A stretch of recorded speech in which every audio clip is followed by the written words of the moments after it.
Hi hello నమస్తే welcome to Telugu 360 నేను మీ అనిల్. భారతదేశంలో ఇంత స్వేచ్ఛగా తిరుగుతున్నామంటే బార్డర్‌లో సైనికులు చేస్తున్న పరిస్థితులను వాళ్ళు మనని అనునిత్యము కనుర రెప్పలాగా రక్షించుకుంటా ఉన్నారు. ఈ 2, 3 రోజుల నుండి చూస్తా ఉన్నాము పాకిస్తాన్ వర్సెస్ ఇండియా యుద్ధ వాతావరణం నెలకొంటా ఉంది. అక్కడ ఆర్మీ వాళ్ళ పరిస్థితి ఏ విధంగా ఉంది? అక్కడున్న పరిస్థితులు ఏంటి అని పూర్తి స్థాయిలో తెలుసుకునే ప్రయత్నం అయితే చేద్దాము. మనతోని మేజర్ జనరల్ శ్రీనివాసరావు గారు, నేషనల్ సెక్యూరిటీ అనాలిసిస్ చంద్రహాసన్ గారైతే ఉన్నారు. సార్ నమస్తే సార్. నమస్కారం అండి. సార్ ఇప్పుడు చూస్తా ఉన్నాము వారం రోజుల నుండి పాకిస్తాన్ వర్సెస్ ఇండియా ఎట్లా ఉంది? అక్కడ పరిస్థితి ఎలా ఉంది బార్డర్‌లో అంటే ఏం చెప్తారు? జై హింద్, జై భారత్. పెహల్గాం దాడి తర్వాత దానికి ప్రతీకారం తీసుకోవాల్సిన బాధ్యత మన భారత ప్రభుత్వం మీద ఉంది. భారత ప్రభుత్వం ఆదేశాల మేరకు ఇండియన్ డిఫెన్స్ ఫోర్సెస్ వారి ఆర్డర్స్ని ఫాలో చేస్తాయి. యుద్ధానికి కానీ ఎటువంటి పరిస్థితిని ఎదుర్కోవడానికి మన భారతదేశ భద్రతా దళాలు ఎప్పుడూ సంసిద్ధంగా ఉంటాయి. వాళ్ళకి కావాల్సింది ఆర్డర్. ఏం చేయాలి చెప్తే చాలు, వాళ్ళు చేసేస్తారు. ఆపరేషన్ సింధూర్ మన honourable prime minister Narendra Modi గారు అందరితోని చర్చించిన తర్వాత, వాళ్ళ సలహాకారులతో చర్చించిన తర్వాత దాన్ని మొదలుపెట్టారు. అది ఇంపెకబుల్గా సక్సెస్ అయింది. మనం ఏమేమి అనుకున్నామో అవన్నీ చేశారు. ఆపరేషన్ సింధూర్లో ఎవరైతే మన ఆడబిడ్డల కుంకుమలను చెరిపేశారో వాళ్ళ మీద ప్రతీకారం తీసుకున్నాం. దాంట్లో ముఖ్యంగా జేఈఎం ఎల్ఈటి స్థావరాలు ఏవైతే పాకిస్తాన్లో ఉన్నాయో, పాకిస్తాన్ ఆక్యుపైడ్ కాశ్మీర్ కాదు, పాకిస్తాన్లో ఉన్నాయో వాటిని వెళ్ళి కొట్టాము, వాళ్ళని ధ్వంసం చేసి వచ్చాం. ఇవి ప్రెసిషన్ గైడెడ్ మ్యూనిషన్స్తోని అటాక్ చేశాం. దీనివలన ఎవరు సివిలియన్స్కి కానీ ఏ మిలిటరీ స్థావరాలకి కానీ ఎటువంటి దెబ్బ తగలలేదు. ఇది బ్రహ్మాండమైన సక్సెస్ఫుల్ ఆపరేషన్. దీని తర్వాత ఏమిటి అనేది 22న అయింది పహల్గాం అటాక్. అవునవును. మనం ఇప్పుడు 7న మిడ్ నైట్లో కొట్టాము. ఇన్ని రోజులు దేనికి పట్టింది? మన ప్లాన్స్, మన సరిహద్దుల్లో మన బలగాల్ని అలర్ట్ చేయడం, అక్కడ మందుగుండి సామాగ్రి ఏదైతే ఉందో అవన్నీ స్టాకప్ చేయడం, అన్ని విధాలుగా రెడీ కావడానికి ఇంత టైం పట్టింది. Senior leadership, chief of defence staff కానివ్వండి, air chief, army chief, naval chief, NSA, రక్షామంత్రి, డిఫెన్స్ హోమ్ మినిస్టర్, బిఎస్ఎఫ్ వీళ్ళందరూ ఇది ఆలోచించుకొని ఎవరు ఎట్లా చేస్తారు అనేది చర్చించుకొని వాళ్ళ టార్గెట్స్ ఎన్నుకున్నారు, వాళ్ళని స్ట్రైక్ చేశారు. ఇప్పుడు పాకిస్తాన్కి ఏం చేయాలో తెలియదు. వాళ్ళైతే ముందు బాగా కబుర్లు చెప్పారు, అది చేస్తాం, ఇది చేస్తాం, ఇండస్ వాటర్ ట్రీటీ చేస్తే అది వారు అని చెప్పి. కానీ ఇప్పుడు వాళ్ళు నెత్తిన ఇన్ని బాంబులు పడ్డాయి, వాళ్ళు ఏం చేయాలో పాలుపోవట్లేదు. కానీ వాళ్ళు ఏదో ఒకటి చేయాలి కదా. అయితే వాళ్ళు మేము ధైర్యంగా మేము ప్రతీకారం తీసుకుంటాం, మేము రిటాలియేట్ చేస్తాం అన్నారు. వాళ్ళు రిటాలియేట్ చేస్తూనే ఉన్నారు గత 13 రోజులుగా. మన సివిలియన్స్ని, విలేజెస్ని వాళ్ళు ఫైర్ చేస్తూనే ఉన్నారు. నిన్నటికి నిన్న పుంచ్లో ఎంతోమందిని సివిలియన్స్ని హాని చేశారు. కొందరు చనిపోయారు, కొందరు గాయపడ్డారు. సివిలియన్స్ మీద కొట్టడం అనేది అది వాళ్ళ నపుంసకత్వాన్ని తెలిపిస్తోంది. ఇంకా వాళ్ళు మిత్రదేశాలు, వాళ్ళకున్న మిత్రదేశాలు ఏంటి? చైనా ఉంది, టర్కీ ఉంది, ఓఐసీలో కొంచెం ఏదో చెప్తారు, ఆర్గనైజేషన్ ఆఫ్ ఇస్లామిక్ కంట్రీస్లో. వాళ్ళకి చెప్పడానికి ట్రై చేస్తున్నారు, మేము మా మీద దాడి జరిగింది, మా మీద దాడి జరిగింది అని చెప్పి. ఏవో కొన్ని స్థావరాలు వేటి మీద అయితే మనం కొట్టామో అవన్నీ ఇది టెర్రరిస్ట్ని ట్రైన్ చేసే సంస్థలు, వాళ్ళు ఉండే సంస్థలు. దీంట్లో భాగంగా మసూద్ అజర్ ఫ్యామిలీ మెంబర్స్ 10 మంది పోయారు. అతని వలన ఎంతోమంది పోయారు మన వాళ్ళు. అందుకని ఈ చర్య మన భారత ప్రభుత్వం చేపట్ట చర్య, ఈ ఆపరేషన్ సింధూర్ సక్సెస్ఫుల్గా అవుతోంది, ఇంకా అవుతుంది కూడా. ఇప్పుడు ఒకవేళ పాకిస్తాన్ ఏ విధంగా రిటాలియేట్ చేస్తే దానికి జవాబు మన దగ్గర ఉంది. వాళ్ళు కొన్ని ట్రై చేశారు, మన Akash missile air defence system వాళ్ళని కూల్చేసింది. మన డ్రోన్స్ మటుకు లోపలికి వెళ్ళి చొచ్చుకొని పోయి వాళ్ళ ఎయిర్ డిఫెన్స్ని ఛేదించుకుంటూ వెళ్ళి వాళ్ళ స్థావరాలని కొడుతూ ఉన్నారు. ఇది చాలా పెద్ద సక్సెస్, మనం గౌరవించదగిన విషయం. సార్, 2 దేశాల మధ్య యుద్ధం అయితే ఆర్మీ జరగాలి. కానీ ఇక్కడ మనం చూసుకున్నట్లయితే అక్కడ ఉగ్రవాద సంస్థలకి మనము టార్గెట్ చేస్తున్నాం. కానీ ఇక్కడ ఉన్న భారతీయులన్నీ టార్గెట్ చేస్తూ ఉంది పాకిస్తాన్. ఎలా చూస్తారు మీరు మేజర్గా? ఇది సివిలియన్స్ క్యాజువాలిటీస్ని చేయడం ఏ కంట్రీ, ఏ సొసైటీ ఒప్పుకోదు. యుద్ధం అంటే సైనికుల మీద చేయండి, సైనిక స్థావరాల మీద చేయండి, చేసాం. కానీ మనం యుద్ధానికి వెళ్ళడం యుద్ధం కోసం కాదు, వాళ్ళ మిలిటరీ స్థావరాలను నాశనం చేయాలని మనం వెళ్ళలేదు. మనం వెళ్ళింది మన మీద ఏదైతే దాడి చేశారో, ఎవరైతే చేశారో ఆ ఉగ్రవాద సంస్థల ట్రైనింగ్ ఏరియాసు, వాళ్ళ పెర్పెట్రేటర్స్, వాళ్ళని ట్రైనింగ్ ఇచ్చిన వాళ్ళు, వాళ్ళని ఇండాక్ట్రినేట్ చేసిన వాళ్ళు, వాళ్ళందరినీ నాశనం చేయడానికి వెళ్ళాం. ఇదే మన భారత ప్రధాని ఫస్ట్ రోజున చెప్పారు. అందరూ ఎక్స్పెక్ట్ చేశారు యుద్ధం వస్తుంది, వాళ్ళతో ఎందుకు చర్చలు చేయాలి, ఎందుకు మాట్లాడాలి, ఎందుకు ఆలోచిస్తూ ఉన్నారు, యుద్ధం చేయొచ్చు కదా అని చాలామంది అన్నారు. కానీ ఈరోజు సర్జికల్ స్ట్రైక్ చేసిన తర్వాత మా భారతదేశం అంటే ఇది ఆన్సర్ అన్నట్టు కూడా చెప్తా ఉన్నారు. అంటే యుద్ధానికి సర్జికల్ స్ట్రైక్కి తేడా ఏంటి? యుద్ధానికి రెడీ అయినప్పుడే సర్జికల్ స్ట్రైక్ చేయగలం. సర్జికల్ స్ట్రైక్స్ చేసిన తర్వాత వాళ్ళ రియాక్షన్ ఏముంటుందో దాన్ని తట్టుకోగలగాలి, దాన్ని ఆపగలగాలి. వాళ్ళు దాన్ని ఇంకా పెంచితే వాళ్ళ మన భూభాగంలో వాళ్ళు స్ట్రైక్ చేస్తే వాళ్ళ భూభాగంలోనికి వెళ్ళి వాళ్ళని నాశనం చేసే సహతు ఉన్నప్పుడే మనం ఈ సర్జికల్ స్ట్రైక్స్కి పాల్పడగలడం. అందుకని ఇంత టైం పట్టింది. ఇంతకుముందు 1971 వార్ అయినప్పుడు శామ్ మానిక్షా గారికి, ఫీల్డ్ మార్షల్ మానిక్షాకి ఇందిరాగాంధీ గారు చెప్పినప్పుడు ఆయన నాకు 6 నెలల టైం కావాలి నేను యుద్ధానికి వెళ్ళడానికి అన్నారు. ఇప్పుడేమో మోదీ గారు 2023న వచ్చారు, 7వ తారీఖు కల్లా మనం రెడీగా అయ్యి లాంచ్కి రెడీగా ఉన్నాం. ఒకవేళ వాళ్ళు యుద్ధంకి వస్తే మేము అన్ని విధాలుగా రెడీగా ఉన్నాం. మొత్తం పాకిస్తాన్ని నాశనం చేసే స్థితిలో ఉన్నాం. కానీ అది జరగకూడదని అనుకుంటున్నాం. ఎందుకంటే మన ఇద్దరం రెస్పాన్సిబుల్ న్యూక్లియర్ నేషన్స్ కాబట్టి.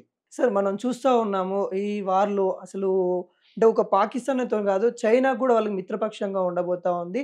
పాకిస్తాన్ ప్లాన్ ఏంటి, అసలు మనము ఇండియా ఎదుర్కొంటే ఏ విధంగా ఉండబోతుంది, అసలు వాళ్ళ స్ట్రాటజీ ఏంటంటే ఏం చెప్తారు? So as we know, China has been supporting Pakistan in many ways which the Indian public is not aware of. In Balakot, we had to wonder that how can Pakistan come into India? They said we have crossed the line of control and we have attacked. So Pakistan has been supported by China in many ways, in their military, in their economy, in their financial distress. China is supporting them. Right now, China has given Pakistan BVR, Beyond Visual Range Missiles, PL-15. They have a range of 100 to 130 kilometers. So Pakistan can attack till up to 100 kilometers within India from their borders. That is why we have got our S-400 missile systems. Because the Indian Air Force knew the capabilities of the Pakistani Air Force, enhanced by the Chinese Air Force, they played this very beautifully. As you know, the government of India announced a 2-day exercise. During the exercise, all the planes flying in the area around the borders were shut down. So what happens is whenever a fighter jet in India takes off, the Pakistani AWACS immediately detects it.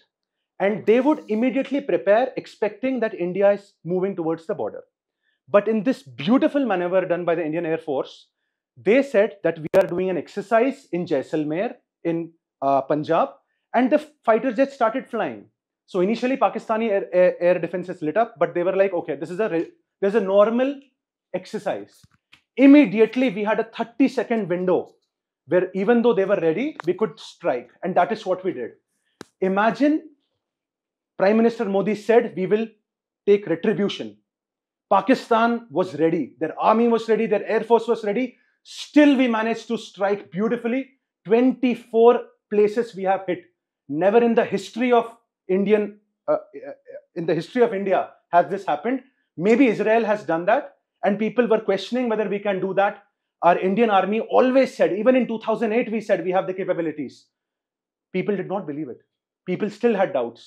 But we have proven in Operation Sindoor that when we have been given the technology, Rafale jet was given to us. It has got Scalp missile, Hammer missiles.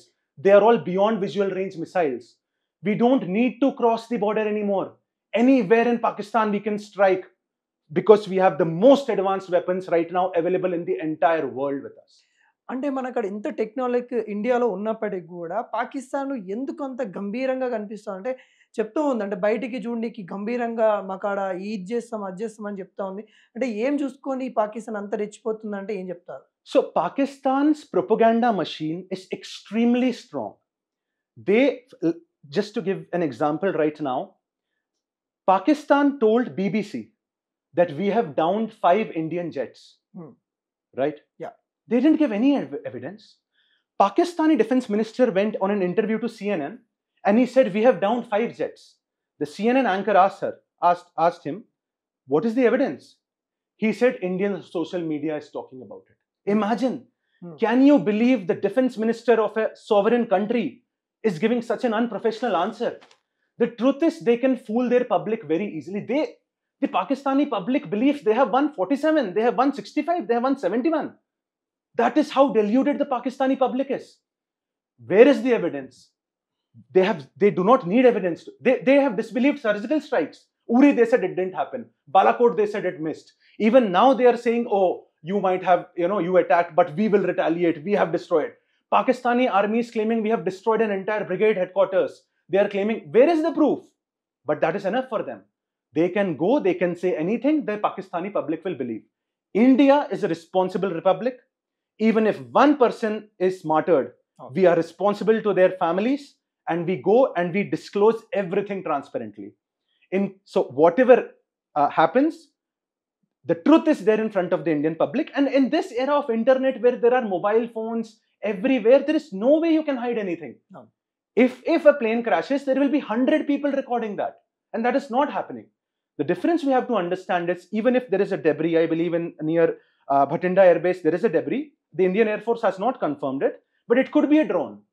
Because in the last couple of years, the warfare has shifted completely to drone warfare. Pakistan recently claimed that they have downed 12 Indian drones, which are fine. They might be Israeli kamikaze drones. We do not need to cross the border. We can just mount a mortar on a drone. It flies over the border and it drops it at the enemy bunker. That is what is happening now. ఇంకోటి 2 hours back చూసాను, పాకిస్తాన్ ఇండియాలో 24 లొకేషన్స్లో చూస్తూ ఉన్నారు, దాడి చేయడానికి సిద్ధంగా ఉందన్నట్టు కూడా వార్త వస్తూ ఉంది. అందులో ఎంతవరకు నిజం ఉందనంట? So obviously as a civilian, I would not know the details, but what I have read over the years, the Indian Army after 2008, the Indian Army and Indian Air Force identified where are these terrorist launch pads, where are these terrorists being trained. All of that information was there, but the government wanted to act like a diplomatic. We are a huge $5 trillion economy. We cannot behave like this. We kept warning them. We kept telling them, do not underestimate us. If you cross a certain threshold, our response will be devastating. All of these 24 locations we monitor using SIGINT, which is signal intelligence, and HUMINT, which is human intelligence. So we know our raw RNA, WR intelligence agencies. They might have some human intelligence where they said the terrorists are hiding there, they are training there, as we have seen in the press conference given by the Indian Army and Indian Air Force. We knew every place where they were being trained. We were waiting, we were watching. As soon as Prime Minister Modi said that the Indian Army has full right, they can do whatever they want, we hit every single possible place. Pakistan could never have imagined. They could have never have known that we know even small villages in the mountains where the terrorist launch pads were there. We have destroyed, obliterated their entire infrastructure. గతంలో surgical strike లాంటివి కూడా చేశాము. కానీ ఇప్పుడు ఏందంటే mock drill కూడా నడుస్తా ఉన్నాయి. ఎందుకంటే డిఫరెంట్ ఏముంది? గతంలో జరిగిన దానికి, ఇప్పుడు జరిగిన దానికి డిఫరెంట్ ఏముందంటే ఏం చెప్తారు? Yes. So, when Balakot happened, we only struck at one place. And that too, it was a very small strike relative to this, right? Now, Pakistan, we war gamed.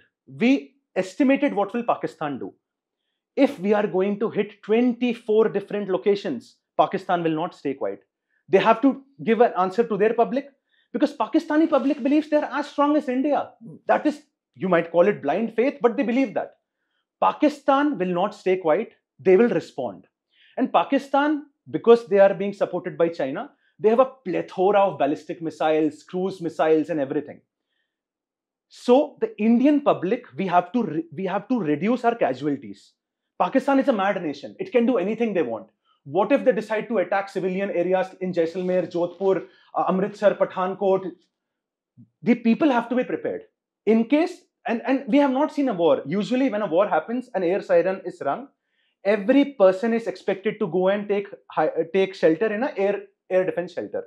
So all of that, because our generation doesn't know, we haven't seen that. All of these things were practiced so that people know what has to be done. Okay. However, Pakistan has exceeded our expectations in terms of being inhuman. Since 1971, they have never shelled civilian areas. In the last 2 days, they have shelled the main town of Poonch. Indian army will never target civilian areas. Can you imagine we shelling Lahore? We would never do that as a responsible country. But Pakistan has shelled and they have killed innocent children of Poonch. And the Indian army will respond. And as you have seen today, a lot of drone strikes were launched. And these kamikaze drones, I do not know exactly which drones are there because the information is still coming out. Nothing has been confirmed. But wherever these Pakistani artillery outposts have been there, I believe all of them have been shelled. Sir మీరు major జనరల్గా work చేశారు. అక్కడున్న army force ఎలా ఉంటుంది? ఇప్పుడున్న పరిస్థితి వాళ్ళ మీద ఉన్న ఒత్తిడి ఏ విధంగా ఉంటుంది? ఇప్పటికే చాలామందికి లీవ్స్ ఇచ్చినా కూడా మీరు లేదు తొందరగా రండి, కొంతమంది ఎక్స్ ఆర్మీ వాళ్ళని కూడా బార్డర్కి రావాల్సిన పరిస్థితి అని పిలిచారని కూడా తెలుస్తూ ఉంది. ఇందులో వాస్తవాలు ఎంత ఉంది? నిజంగా అక్కడ సిబ్బంది మీద ఎటువంటి ఒత్తిడి ఉంది? ఇది మేము ఆర్మీ ఉన్నదే బార్డర్స్ని ప్రొటెక్ట్ చేయడానికి, మన దేశాన్ని ప్రొటెక్ట్ చేయడానికి. అది మా డ్యూటీలో ఒక భాగం. ఎప్పుడు పిలిచినా వెనక్కి రావడానికి రెడీగా ఉంటాం. అటువంటప్పుడు మా మీద ఎటువంటి ఒత్తిడి లేదు. మేము రోజు 24/7 365 days ఈ వార్ కోసమే ప్రిపేర్ చేస్తూ ఉంటాం, ట్రైన్ చేస్తూ ఉంటాం. ఈ న్యూ టెక్నాలజీ ఏదైతే వచ్చిందో దాని మీద మన సోల్జర్స్ని, అగ్నివీర్స్ని ట్రైనింగ్ చేస్తూ ఉన్నాం. దానివలన మా మీద ఎటువంటి ఒత్తిడి లేదు. We are fully prepared and fully ready, ever ready. ఎలా చూస్తారు అంటే ఒక ఆర్మీ వ్యక్తిగా ఈరోజు అంటే గతంలో కూడా మనం సర్జికల్ స్ట్రైక్ చేసాము, చాలా చేసాము, కానీ ఇప్పుడు మాక్ డ్రిల్ చేసి మరీ వెళ్ళాల్సిందంటే యుద్ధానికి దారి తీస్తుందని అనుకోవచ్చా? ఈ మాక్ డ్రిల్స్ ఎందుకు చేశాము, ఇది నోటామ్ ఎందుకు ఇచ్చాము అంటే దీంట్లో ఆపరేషన్స్కి వెళ్ళే ముందు ఎన్నో రకాల ఆపరేషన్స్ ఉంటాయి. Psychological operations, information warfare, deception, వేరే వాళ్ళని దారి మళ్ళించడం, ఒక దగ్గర చూపించి వేరే దగ్గర కొట్టడం, సర్ప్రైజ్, ఇటువంటి ఎలిమెంట్స్ ఉన్నప్పుడు వాళ్ళు భారతదేశం హయ్యర్ లీడర్షిప్ ఏ నిర్ణయాలు తీసుకున్నా అది మొత్తం ప్లాన్లో భాగంగా తీసుకుంటుంది. పాకిస్తాన్ ఏ పని చేయకూడదో అదే పని చేసుకుంటా రెచ్చగొట్టుకుంటూ వస్తూ ఉంది. ఇప్పటికి కూడా మన వాళ్ళని పౌరులను చంపుకుంటూ వస్తూ ఉంది. చాలా విధంగా ఎన్ని విధాలుగా ఇండియాని రెచ్చగొట్టాలో అన్ని విధాలుగా రెచ్చగొడతా ఉంది. భారత ప్రభుత్వం ఎటువంటి చేస్తే బాగుంటుంది? ఈ సమయంలో ఏ విధంగా ఆలోచిస్తే బాగుంటుంది? ఏ వార్ అయినా కూడా ఒకేసారి స్ట్రెయిట్ అవే మన వైమానిక దళం వెళ్ళడం, ఫోర్సెస్ వెళ్ళడం అటువంటి దాకా ఒకేసారి నార్మల్గా జరగదు. ప్రపోర్షనేట్ రెస్పాన్స్ ఇస్తాం.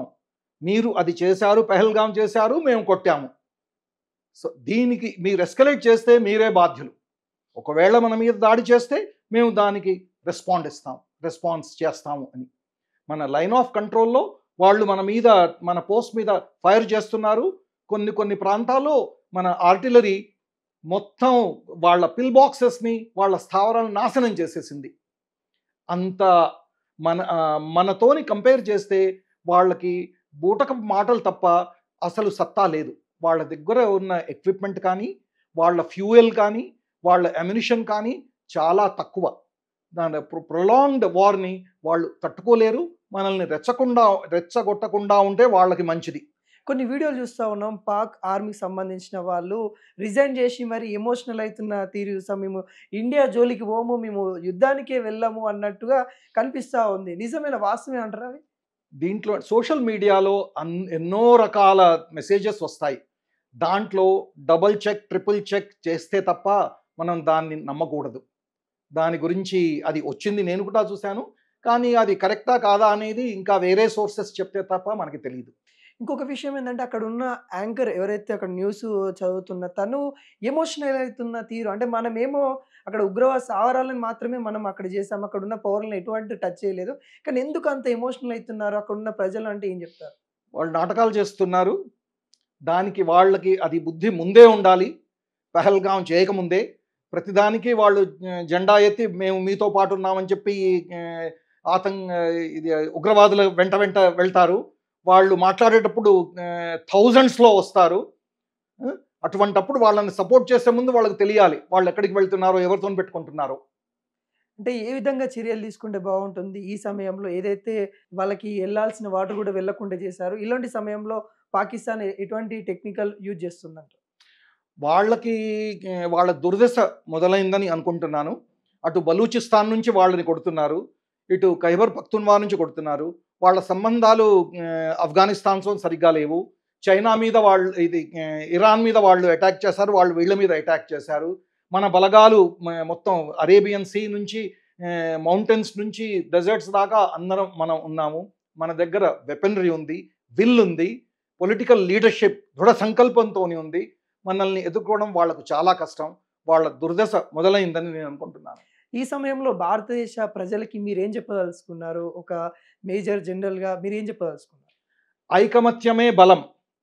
మన భారత ప్రధాని, మన భారత భద్రతా దళాలు ఏ చర్యలు తీసుకున్నా వాళ్ళతోని మనం ఉన్నామని చెప్పాలి. వాళ్ళతో మేమందరం మీ వెనకాల ఉన్నామని చెప్పాలి. మనం కలిసికట్టుగా ఉండాలి. ఏ విధంగా మనము మన భద్రతా దళాల వాళ్ళ మనోశక్తిని, మనోబలాన్ని పెంచగలమో అటువంటి చర్యలు ఉపయోగించాలి. దాంట్లో భాగంగా ఇవాళ మన గౌరవనీయులైన చీఫ్ మినిస్టర్ గారు ఒక ర్యాలీ తీసుకువెళ్తున్నారు. దాంట్లో వెళ్ళాలి ఇప్పుడు నేను. దాంట్లో భాగంగా నాతో పాటు సీనియర్ ఆఫీసర్స్, లెఫ్టినెంట్ జనరల్స్ కూడా వస్తున్నారు. సార్, ఇంకొకటి ఏంటంటే మన భారతదేశానికి ఆత్మ అంటే మన యొక్క బలం, ఏదైతే మతం కానీ, ఇక క్రిస్టియన్స్ కానీ, హిందూస్ కానీ, ముస్లిమ్స్ కానీ ఆ ఆత్మ మీదనే కొట్టాలని చూస్తున్నారు. ఎందుకంటే హిందువుల మీదనే దాడి చేసినట్టు కూడా తెలుస్తూ ఉంది. అంటే ఎలా చూస్తూ ఉన్నాం ఈ తరుణాన్ని? మనము సెక్యులర్ నేషన్, అన్ని మతాలు, అన్ని జాతులు కలిసిమెలిసి ఉంటున్నాము. ఎన్నో యుగాలుగా ఉంటున్నాము. ఎటువంటి రిలీజన్ వచ్చినా మనం మన భారత సంస్కృతిలో కలిసిపోయారు. మనం ఎప్పుడూ ఇలాగే ఉంటాం, అందరితోని కలిసిమెలిసి ఉంటాం. కానీ భారతదేశాన్ని, మన ఫ్లాగ్ని ఎవరైనా కన్నెత్తి చూస్తే వాళ్ళని వదలము. ఏదైతే పాకిస్తాన్కి సింధు రివర్ సంబంధించిన ఒప్పందం కూడా క్యాన్సిల్ చేసి పడేసినాము, అంటే ఏ విధంగా ఉండబోతా ఉంది? ముందు పాకిస్తాన్ ఎటువంటి టెక్నిక్ యూజ్ చేసే పరిణామం కనబడుతోంది? So initially what happened was, as we know, in the Indus Water Treaty was signed in 1960, and the three western rivers, the 80% of their water was given to Pakistan. But now we are the upper riparian country. Right now we do not have any capability to stop the water. We can stop the water for only 6 to 8 hours. But if we are given the go ahead by the government of India, immediately massive reservoirs can be built and water in the three rivers can be stopped for up to 5 to 10 days. A lot of people think rivers can be turned off like a tap. That's not possible. The mighty Indus is the entire glacier's water is going in that. Right now we can stop water for 4 to 6 hours. Even that is enough sometimes. You suddenly stop the water, you suddenly open the sluice gates. But in case we are serious about this and we have a water problem in India, the first thing we have to do is we have to connect Indus to Jhelum to Chenab. Extremely difficult task because of the mountainous terrain, very difficult to make tunnels and canals in that area, but I believe the technology exists. In case we make these large reservoirs, large dams, the upper villages will be flooded. Like we know, even in India, it happens.